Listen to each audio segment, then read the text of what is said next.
Okay, good afternoon. Welcome to Candu's webinar Wednesday. It is the middle of July. That's hard to believe, like the summer, and this happens, I don't know why I say this every July, but this happens every summer. The summer just goes by really fast. So here we are mid-July. It is an honor to have you all joining us. My name is Michelle. I'm joining from Misquechi, Edmonton, Treaty 6 territory. I think it's always important to acknowledge the land in which you live on. I myself am a Treaty 4 territory gal, so I acknowledge that I'm a guest to this land. I acknowledge, I've had great opportunity to do my education, to start a small business, to work, to, create those dreams that Creator has given to me. So I acknowledge, that the ones who've walked before me on these lands, that they have created space for me. So we acknowledge and we give thanks to those ancestors. We also take a moment and give thanks to Creator. We acknowledge that sun rises in the east every morning. And so it's a gift to us to, walk in a good way, to walk in good relations, not just with our own spirits, but with each other, with all of our relations, the animals, the plants, the sacred medicines, the waters, all of these gifts that Creator has given to us. So to that we say, Cana, and I thank you, Creator, for the gift of this day and also for the gift of this moment. Modern technology, sometimes it stresses me out, but we wouldn't be able to gather, we wouldn't be able to learn in such a unique way here with Candu if we didn't have this amazing modern technology. So we are here with Candu. This is an opportunity for us to grow in our capacity to learn, to listen to story, to hopefully be inspired as well, to think what is possible for our organizations, our nations, our communities, to make that circle stronger. So it's a really good opportunity, and we're really thankful for today's guest speaker. Thank you so much, Jacob. So Jacob, a little bit about our guest speaker. We're so honored that you've joined us today. Jacob is part of the Finite Carbon Canadian team as Director of Forest Carbon Organization. Origination. I don't know what that means either. I'm going to have to Google that one. So he brings over 2 decades of experience working in Indigenous relations, and his background provides a wealth of knowledge and involvement in engaging Indigenous peoples and resource industries throughout North America. That's why he's here. He's bringing his genius to the table today. Jacob has supported and guided strategic direction in the environmental field, Indigenous and stakeholder engagement, strategy development, regulatory processes, and negotiation. This has included working for a leading Canadian paper and forest products manufacturing company, Indigenous and non-Indigenous governments, industry and resources and energy sector, and nonprofits. Ooh, he's bringing a lot to the table today. We are going to learn some things. So just a little bit about his education background. He holds a Bachelor of Science in Environmental and Conservation Sciences from the University of Alberta here in Edmonton. So we welcome you. I know myself, I am here. I have my pen and paper. I learn best when I write and take notes. But for myself, this is something new to understand and to wrap this mind around. So I really look forward to your conversation today, your presentation on economic self-sufficiency through forest carbon. So we welcome all of you who have joined us this afternoon or who might be catching this on the replay. I really am looking forward to your presentation today, Jacob. So I'm handing the virtual mic off to you. Well, thank you so much, Michelle. That was a wonderful introduction. I do have a bit of a blurb on myself in my presentation as well, and I will, but primarily I will go with what you shared, and maybe I was oversold a bit because you made me sound fantastic. Thank you, Michelle.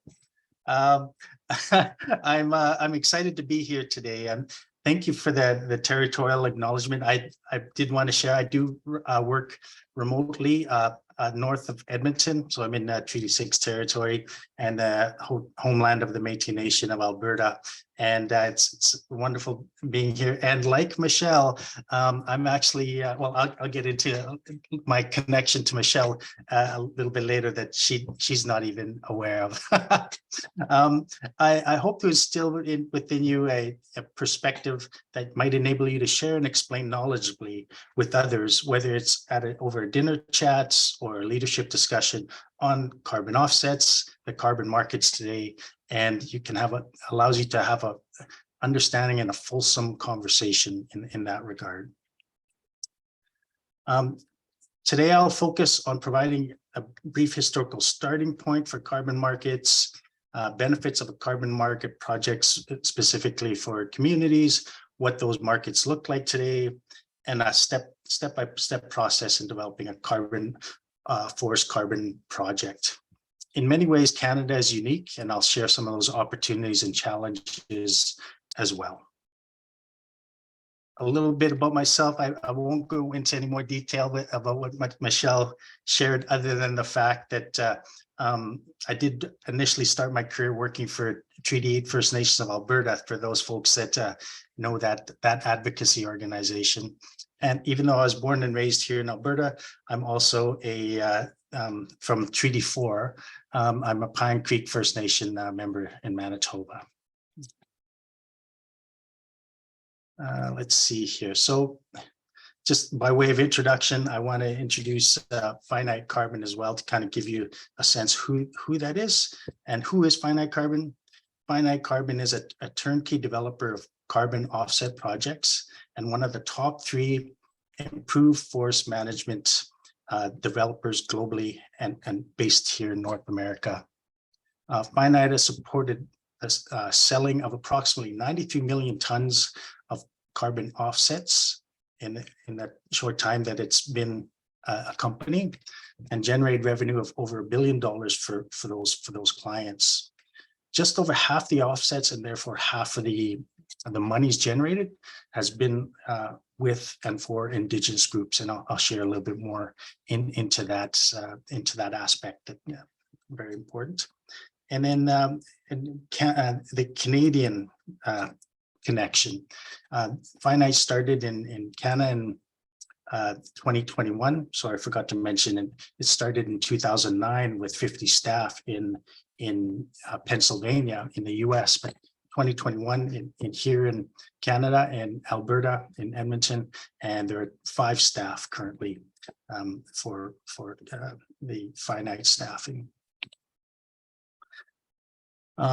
In sharing this slide, I wanted to give you a sense, and as I'd mentioned alluded to earlier, the breadth of opportunity our relations are capitalizing on just south of the border. So from coast to coast, communities are seeing carbon offset projects as a positive green alternative.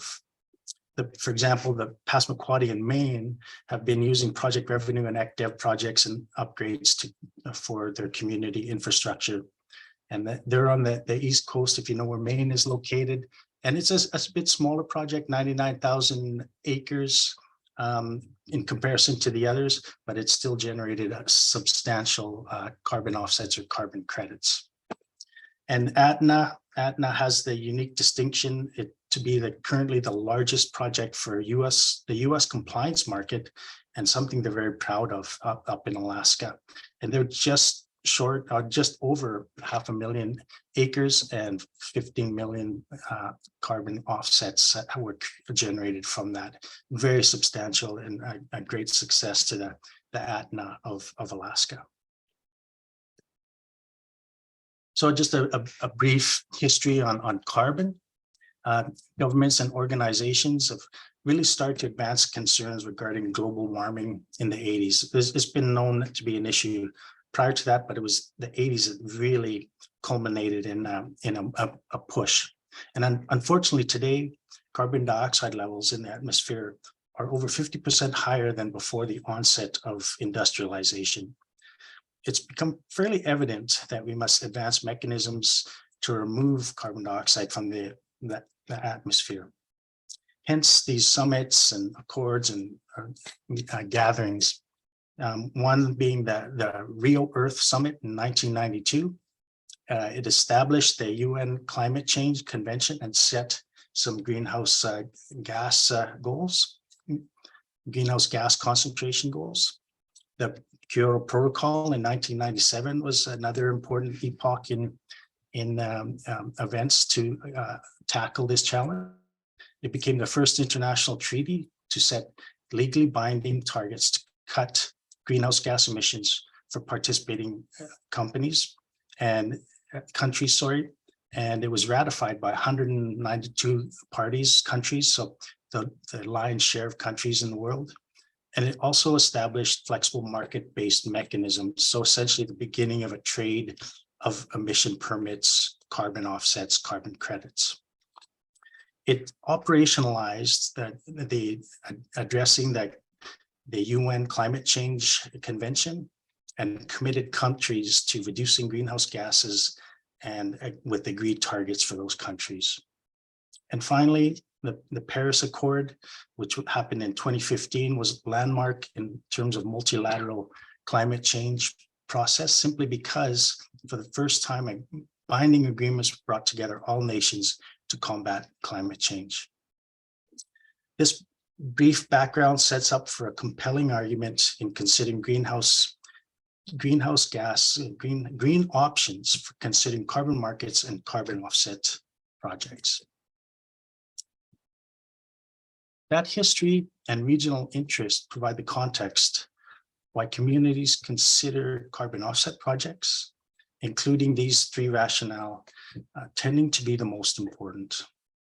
These, I'm hoping, should resonate for each of you, and something that's somewhat intuitive, because these are some of the conversations you're having within the community and with folks related to the community, whether they're companies working in a First Nation at a First Nation reserve, or with some of the companies that First Nations own and manage and operate.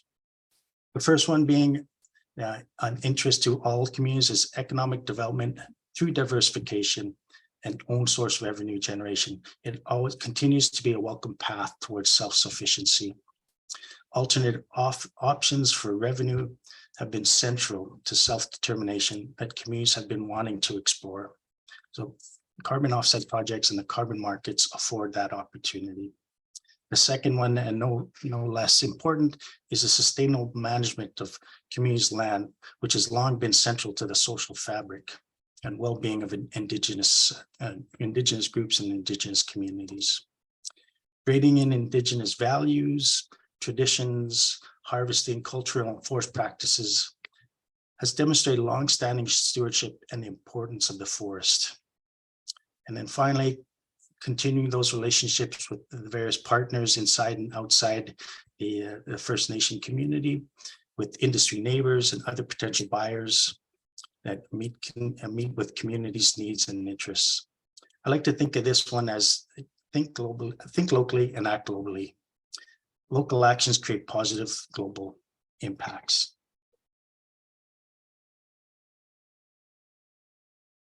So what and how do we get to a forest carbon offset? So this is the first part of helping you understand what a carbon offset is, carbon credit is.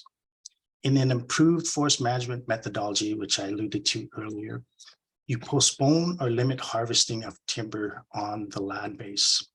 This allows for forest lands to capture and store, they call it sequestering carbon from the atmosphere. So I don't want you to forget about the postponing or limiting harvesting of timber on the land base, because that is an important concept to consider in some of the future slides in your understanding of carbon offsets in the carbon market.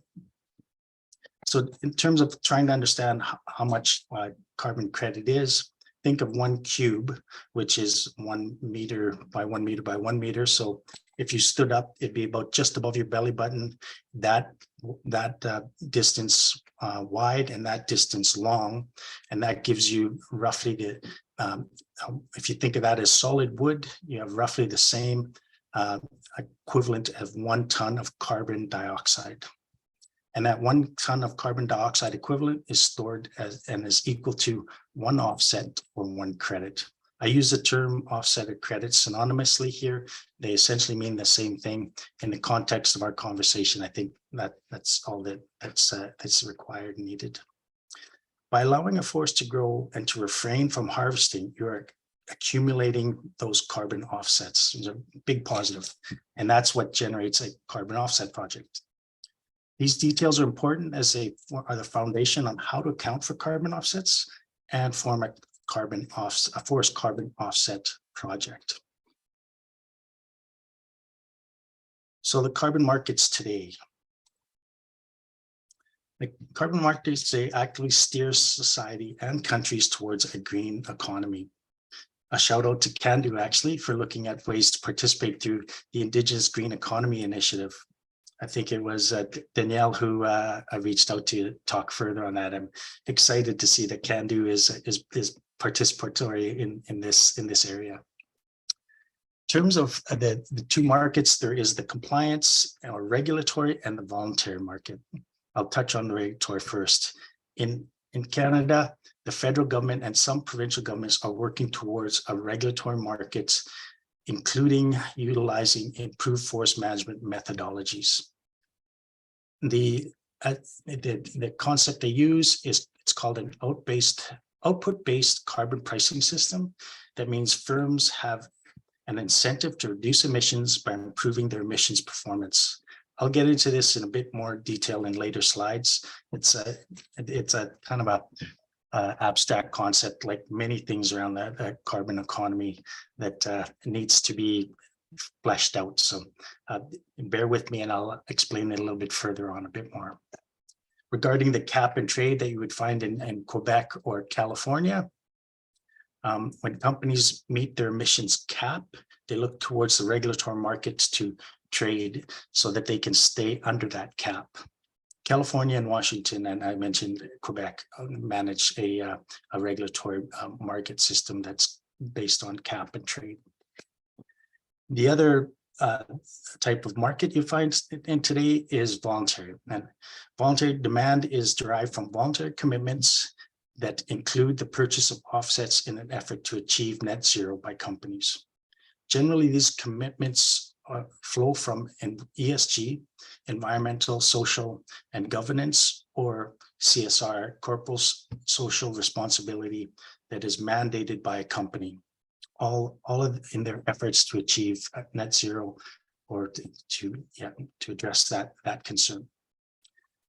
Some of the upcoming slides will be, we'll speak to one case or the other, one market or the other, and I'll highlight in each case which they might be, whether it's voluntary or whether it's compliance regulatory. So offset project, what are some of the components associated with a offset project? And fundamental to understanding of forest carbon offset projects are developed using protocols. Registries lay out the rules of those protocols, primarily in the form of protocols. They are the rule book for calculating the number of offsets or credits and provide prescriptive guidance in developing that project. They also manage digital platforms for project accounts and project reporting. The landowners, they're the key, hold the key, because that's the land for which carbon offset project is being considered. So in this case, a First Nation might be considering a project. They would be the landowner and the central importance to an overall project. Project developers, I don't need to get into detail who that would be. That'd be Finite Carbon. There are other turnkey developers and operators that I know, but I work for Finite, and I'd be remiss to say that we're not the best. We are the best. But I would encourage you to look around as well. That there's always in this day and age, there's always good developers in any area that you look at. In terms of moving on, there's also third-party verification bodies third-party validators add a level of control to the process, guaranteeing that each carbon offset results in real-world emissions reductions. They're a very important part of the entire process. And then, of course, buyers, an important piece. There are several types of buyers that you might find, including trading firms, wholesale market firms, lending institutions like RBC or the Toronto Dominion Bank, and then Fortune 500 companies. You can pick from any of the 500, like Disneyland, maybe Air Canada, Delta. There are a lot of people are looking to buy carbon offsets.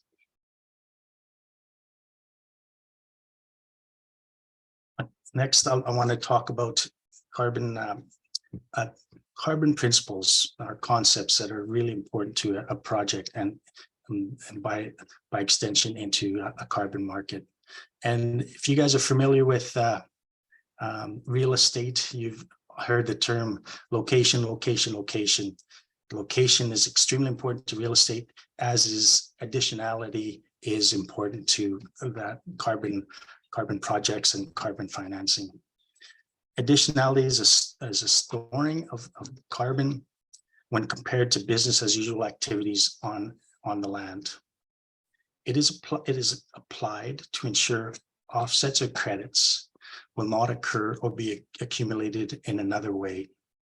The best example I can give you is a question that communities have asked me in the past is, how come we can't have a carbon offset project in a park? Let's pick Jasper National Park, for example. Because the project is not additional, you're not storing or adding to carbon, because the carbon in Jasper National Park is already protected. You're not adding to the project. So you're not ensuring that the carbon offsets or credits will not occur to be accumulated another way. So you can't have one in a park. For that reason, it's not additional. Additionality also ensures that modeling is viewed as reasonable, real, justifiable, and verifiable. And you also have third parties, as I mentioned, adding to the strength of that credibility and that reputation. Some other concepts that apply that not quite as important as additionality, but tie in and flow from additionality are permanence. The storage of carbon must occur for a period of time. Reversals might occur where there is a significant loss of forest carbon offsets, for example. Examples of where this can occur are fire, disease, or insect damage. And buffer pools, which play a part in the project, come into play in this case and act as an insurance policy should there be an unintentional loss of forests or offsets. If you lose more carbon credits than you have accounted for in a reporting period, for example, that is referred to as a reversal. And that buffer pool that I mentioned holds a portion of those credits in reserve should there be an unintentional loss, and the project can continue forward utilizing that buffer pool, applying those buffer pool credits to the project to continue should there be that unfortunate reversal. And then the last concept or principle I wanted to touch on is leakage. If you can visualize, the simplest way I can share this one is if you visualize a landowner placing a carbon project on half of their land. That landowner cannot simply shift all of their harvesting plans and activities and the volume that they plan to harvest over to the other half. That's called leakage, and carbon project standards and methodologies guard against that practice. So armed with those, the types of carbon markets, some of the required components associated with a project, and some of the principles that drive a project, I want to share a bit of detail on how a forest carbon offset project works. This graph is one of the best aids in understanding the mechanics of how a forest carbon project works, and it depicts how credits and offsets are accounted for in a project.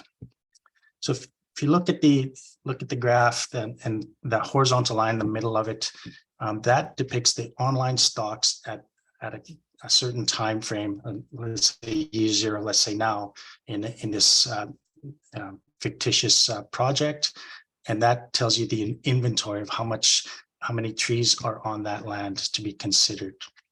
If you look at the curve upwards, that represents the carbon stocks added to the project as the trees grow. So think of that as the growth of the trees in any project. And as they capture carbon from the atmosphere, they're storing it in their bark, in their trunk, their leaves, and that is actively storing, and that creates a carbon additional carbon sequestration or storage.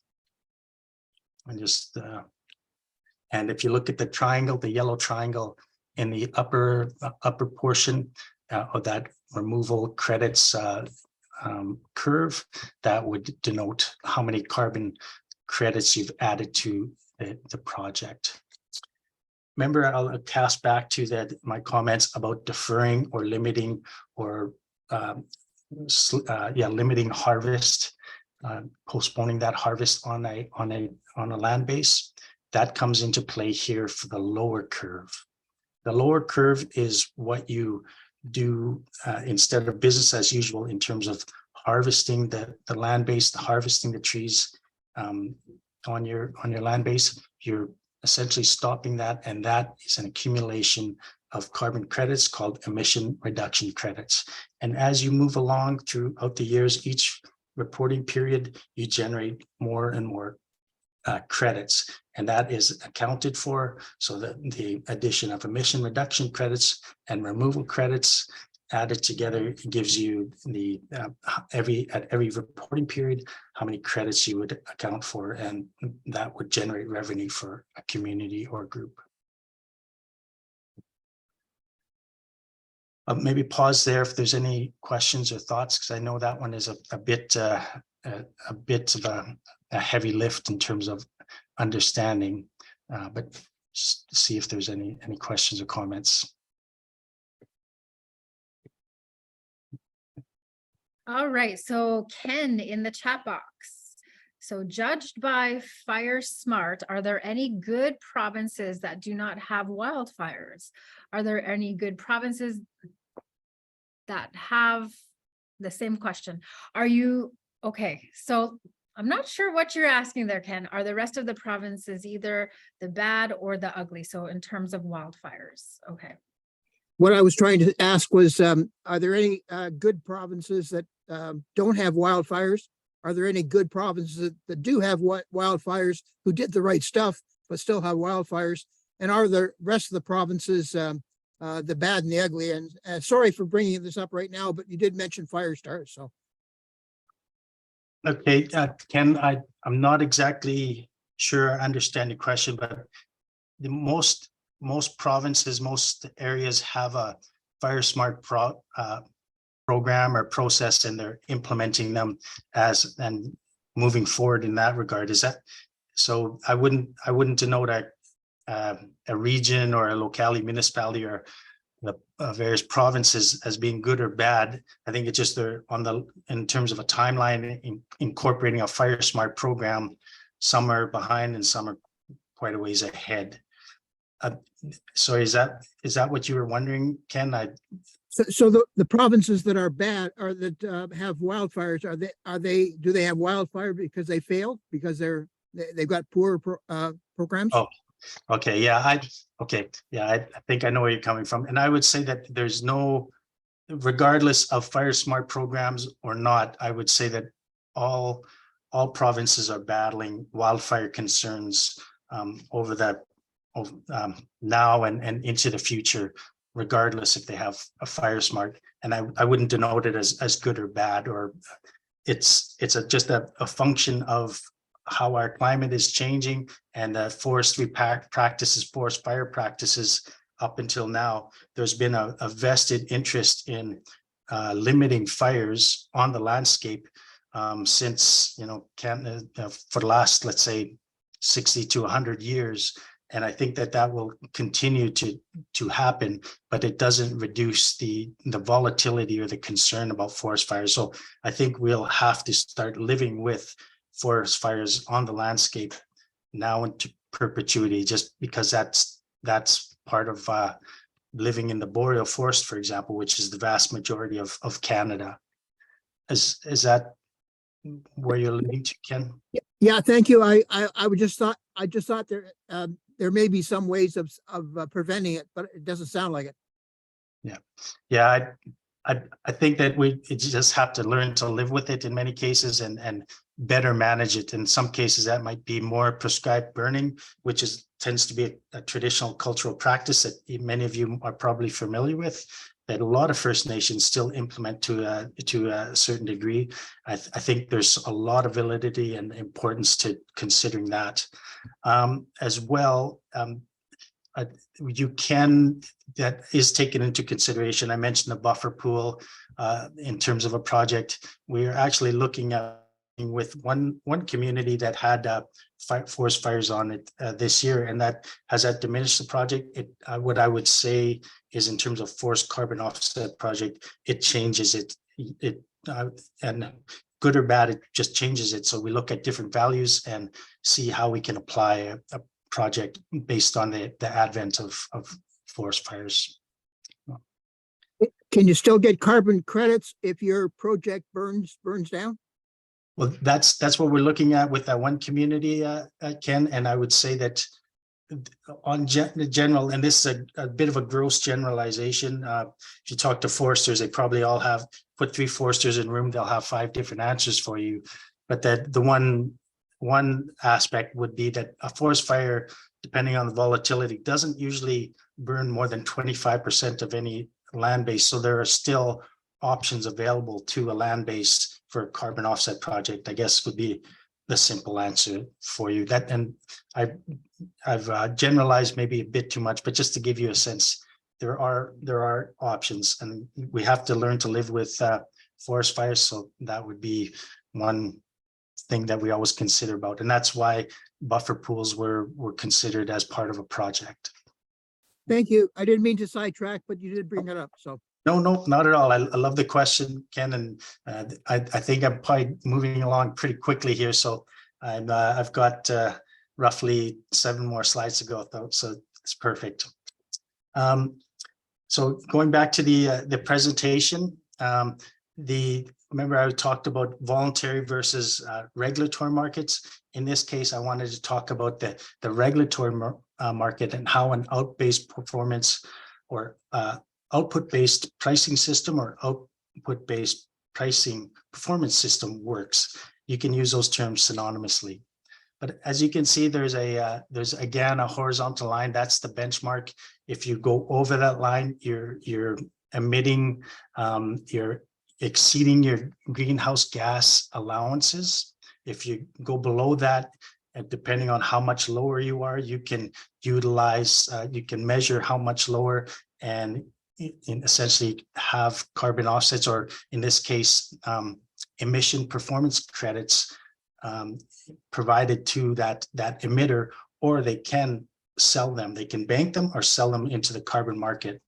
Where a company like Finite Carbon would come into play is in the reduction at a non-regulated facility. So we would be putting in carbon offsets through a project into the carbon market.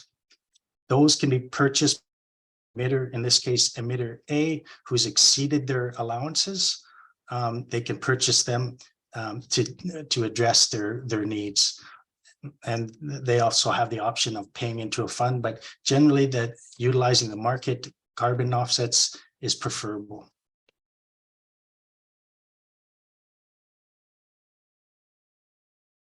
I wanted to touch base on the regulatory landscape of the regulatory. Again, this is the regulatory system, and as it continues to evolve, as many provinces develop their own systems. The federal system remains in place in absence of a provincial program. For example, the light pink you see in the Yukon Territory, Nunavut, and Manitoba.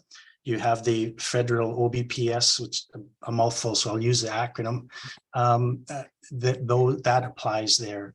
The cap and trade I mentioned, the market in Quebec, that's the only one in Canada that would be aligned with Washington and California.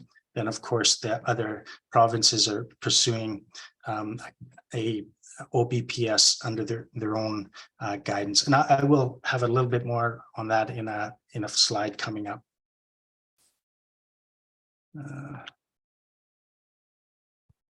So the OBPS that I referred to earlier is tied into this Canadian regulatory. Again, this is the regulatory compliance market into the various the carbon market trends.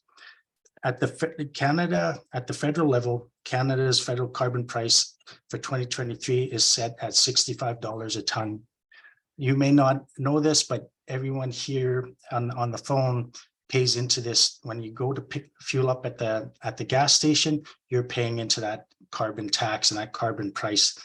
For 2023, it's $65 per ton. And the increasing rigor of the federal greenhouse gas policy will drive the compliance demand nationally. So you're seeing a slow increase. The current federal government has mandated that the carbon price increase by $15 per year. That occurred after 2022. But so now every year, so 2024 will go up to 80 with a maximum at 170 when it comes to 2030. At the provincial level, even though Alberta has the longest standing and largest compliance market in Canada, it was actually established in 2007. The Alberta does not have forest offset protocol, which is what we're talking about. IFM, improved forest management projects, would need a forest offset protocol to applied to be effective. Finite Carbon, I'm happy to say, is leading the development of the IFM protocol in Alberta and also proposing to develop a IFM protocol for Saskatchewan. Regulatory forest offset protocols are also in development, I think, in British Columbia as well. And other provinces may be coming on as well, seeing the value of developing their own compliance market mechanisms. Now I'm going to switch over to the voluntary market side of things. As we've been talking a little bit about the regulatory side, I want to talk about voluntary. There are pricing differences between voluntary and compliance markets. As you can see, like in 2023, on the compliance side, it was $65 a ton of carbon dioxide equivalent. Here we're looking at $24 for removal credits. So there's a substantial difference, but there is a strong push and interest in voluntary markets in Canada because compliance projects, because of the shifting landscape, they can only currently occur in special cases in certain regions. There's not a strong ability to utilize a compliant market protocols as yet in anywhere in Canada just yet. That should change, but right now, voluntary offset pricing and voluntary offset projects are the way to go.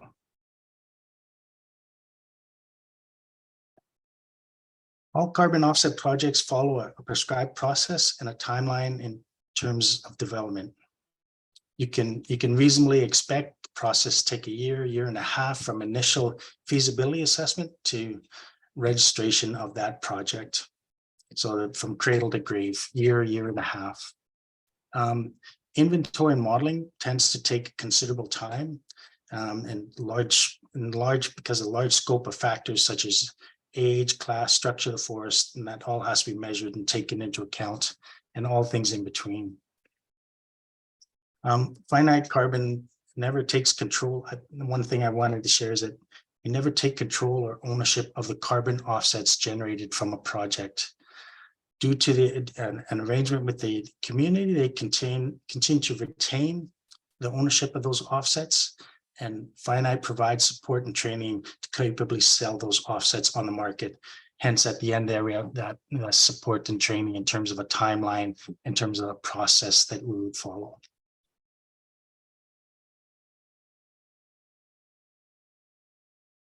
In terms of one of the things that's can always consider for a First Nation community is land acquisitions in terms of additions to reserve. And that, of course, those additions to reserve in some areas is called treaty land entitlement. You can design a project with First Nation with the values and goals in mind. Finite does provide a professional advice to identify those high potential lands nearby a community for potential carbon project, and conduct, as I mentioned before, a feasibility assessment on lands being considered and assessed. And finally, there's also the providing a carbon credit or offset and revenue approximations associated with that additions to reserve potential. I wanted to share this map because it roughly shows a distribution of Indigenous groups throughout the provinces of Canada. And if you think of it as maybe a U-shaped going from Newfoundland all the way to BC, it's all, you know, in a fairly major swath throughout the lower provinces. Why I wanted it also overlays nicely on this slide. And the area captured within the red line is the solution space for improved forest management projects in Canada. This is the area where you can potentially harvest the forest, and it's an area of commercial merchantability. Remember, I was talking about you need to make a project effective. You need to have merchantability is a factor.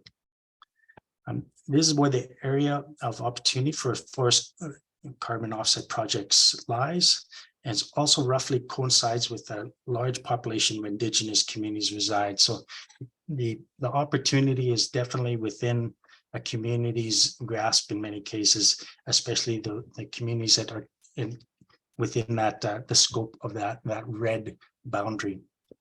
Whether it is in the regulatory or the voluntary markets, having a green economic alternative supports community needs and interests and provides more decision-making options.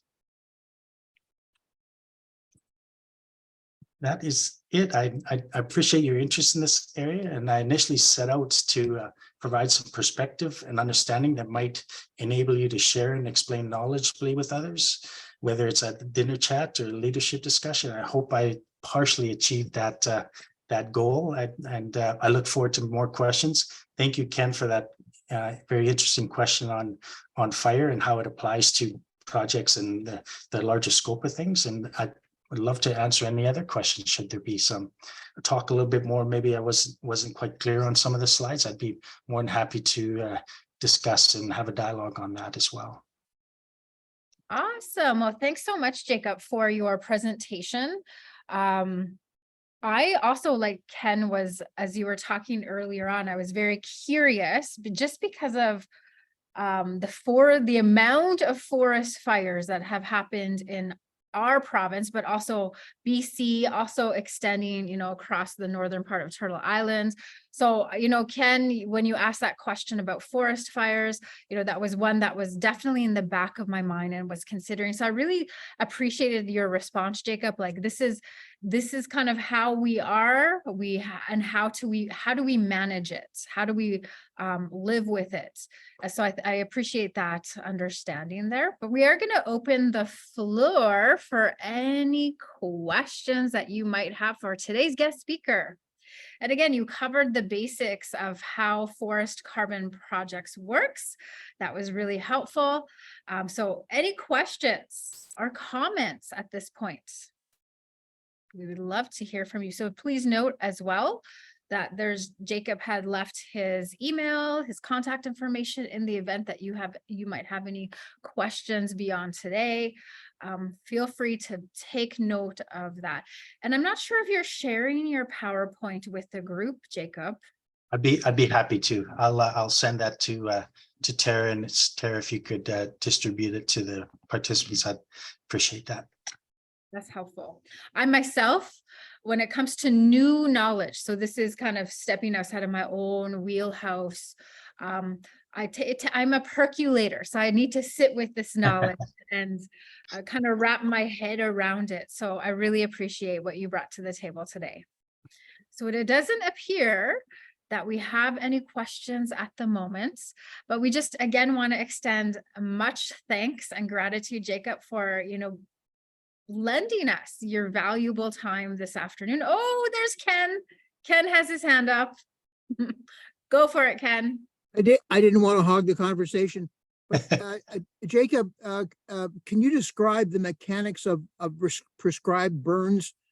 Is it like a checkerboard where you burn in a little square and then you leave all the squares around it unburnt, and then you move to another square and you burn there?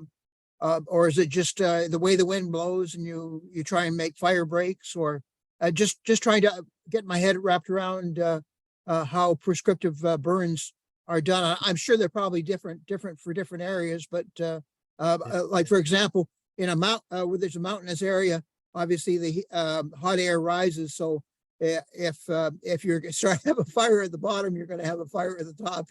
Yeah. Well, this is going back a few years, Ken, because I used to be a forest firefighter back in my university days. I'd go out and fight fires. The term was dope on a rope. I was one of the guys who were rappelled out of the helicopter and attacked a fire. They called it initial attack. And it was a lot of fun. It was a little bit dangerous, and you got the fire when it was small and dealt with it. And we didn't generally deal with prescribed fires. That generally happened within a region. A regional forest officer would address it. But in terms of the mechanics of a prescribed burn, generally you do it during it's mapped out where there's high fuel loads and that you want to reduce that to make it more safe and less more resilient to wildfire. You would make sure that the weather cooperates, so you don't want to have high winds and very dry time and high temperatures. You want it so that it can still capably burn, but also but still manageable, so that the fire isn't volatile. So you want to have very low volatility. But generally what you do is the simplest thing is you burn into the black. So you burn a kind of potentially a U shape, and then with the prevailing winds, you burn the open side of the U shape into the black. So it'll burn that entire inside of a U shaped, and it'll stop where you had done a kind of a half circle or a U shape with a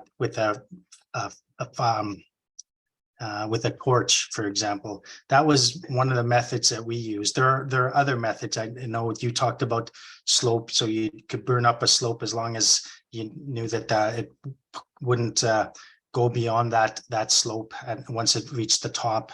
But generally, that was the process that was involved. I would say that traditionally, fire by Indigenous groups back in the day didn't utilize those aspects. There was more along the lines of a let burn policy, but they did it generally so commonly that the fuel load wasn't quite so high, and that wasn't as big of an issue. And there's many historical writings and documentation of that. Thank you. Yeah. Wow, fascinating question and fascinating response. So you were a firefighter, Jacob. Yeah, back in the day, and we called it rap attack. It was a lot of fun. You rappel into beside a fire, and then they'd drop down your chainsaw and Pulaskis and fire equipment and go and knock down the fire. Usually, because it was a lightning strike and remote, it allowed you to, because you're in a helicopter, remote access. Of course, if you could drive to it, you'd use a vehicle, but generally in northern Alberta and northern BC, there are not a lot of roads to where fires were occurring at the time. Wow. And now you're settled into a not so much adrenaline rush career. Now I'm putting out fires of another nature. How about that? Oh, awesome.